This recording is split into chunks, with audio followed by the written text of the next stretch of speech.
quelques semaines sur une éventuelle intégration de l'INSEP.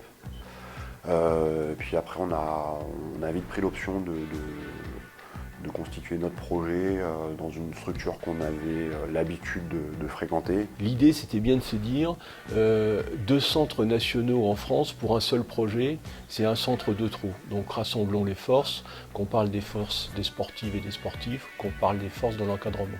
Il y en a qui s'entraînaient déjà beaucoup, d'autres qui s'entraînaient un petit peu moins.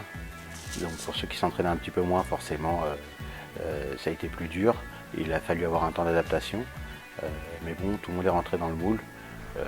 Et puis pour ceux qui s'entraînaient plus, on a plus été chercher la qualité des entraînements. On a mis en place un roulement pour que tous les entraîneurs puissent intervenir sur le pôle olympique. Donc en priorité les entraîneurs seniors qui seront concernés par les Jeux en fonction du nombre de qualifiés. Les athlètes ont 3 regards différents, avec peut-être 3 appréciations différentes parfois. Des fois, bien souvent nous nous rejoignons, mais en tout cas avec des mots différents aussi pour donner des consignes. Donc ce qui fait que on essaye de répondre aux besoins de chaque sportif. On a renforcé le pôle olympique, on a profité aussi de cette occasion pour dire tiens, on a un pôle relève, c'est justement la relève, c'est les athlètes qui vont derrière alimenter les équipes de France. Il faut qu'on profite de cette impulsion pour renforcer aussi le pôle. Donc on a fait venir les entraîneurs jeunes, des équipes de France jeunes, qui ont le même fonctionnement, qui ont un roulement. C'est-à-dire que toutes les semaines, il y a 2 entraîneurs qui viennent.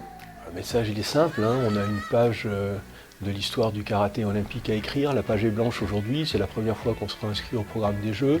La France est une grande nation sportive et c'est une grande nation dans le karaté. C'est une des plus grosses fédérations au monde. On a certainement globalement une équipe de filles qui, à mon sens, était la meilleure du monde en 2012 et qui, je le pense encore aujourd'hui, même si je ne suis là que depuis 8 mois, est encore la meilleure du monde. Et puis on a des très bonnes individualités chez les garçons.